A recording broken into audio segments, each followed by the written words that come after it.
Labour Party has won this general election, and I have called Sir Keir Starmer to congratulate him on his victory. 4.5 years of work changing the party. This is what it is for. Britain's Labour Party won a landslide election victory, the biggest that it has seen in a generation.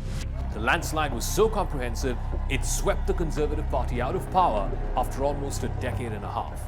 It was an anti-incumbent revolt by ordinary British citizens who were sick and tired of a massive cost of living crisis as the Tories changed 5 prime ministers in 5 years.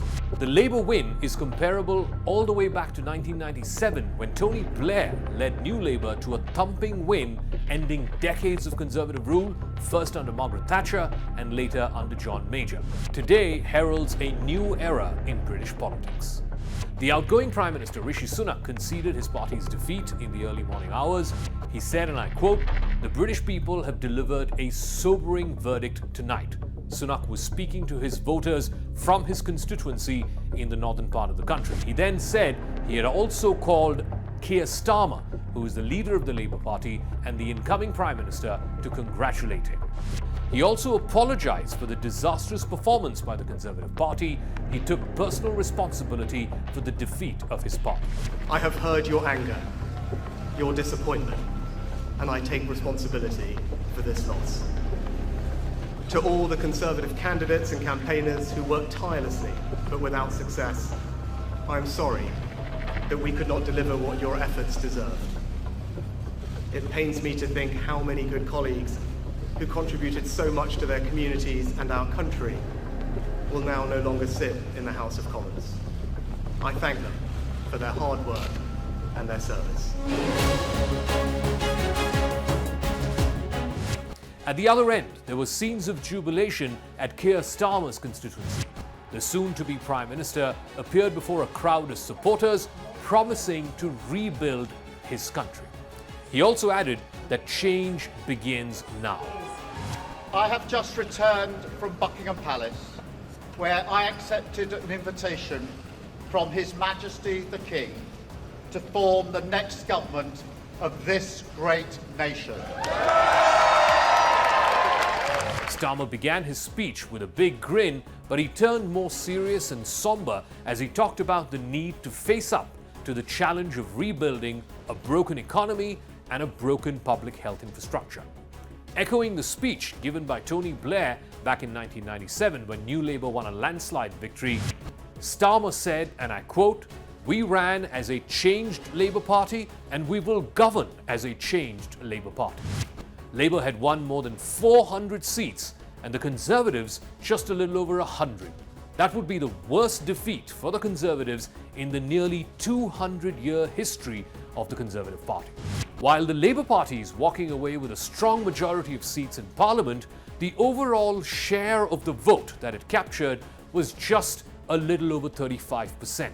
This signals a fractured electorate. It is the lowest share of vote won by any single party majority government, which is also an indication of how difficult it's going to be for Keir Starmer to govern a broken and fractured country. I don't promise you it will be easy. Changing a country is not like flicking a switch. It's hard work, patient work, determined work, and we will have to get moving immediately. The Conservative reversal of fortune is apparent from the so-called Red Wall seats. Now, these are a set of factory towns in the Midlands and in the north of England that for very long voted for the Labour Party, but swung back dramatically to the Conservatives in 2019.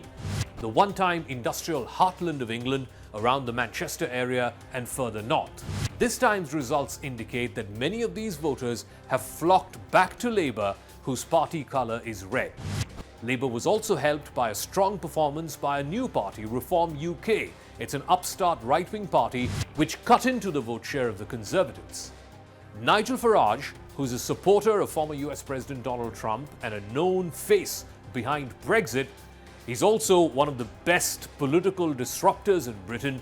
He was elected to Parliament for the very first time. He had made 7 failed attempts in the past. Interestingly, former Prime Minister Liz Truss lost her own seat. The ousting of the former Prime Minister, the first time it's happened in over 100 years.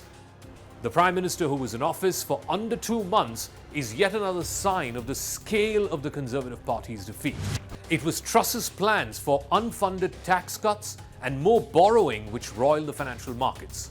The chaos ultimately forced her resignation after 49 days, and then Sunak took over. Interestingly, a lot of the Conservative vote was cut by the Reform Party. Farage is an extremely polarizing and pugilistic figure and a highly skilled communicator.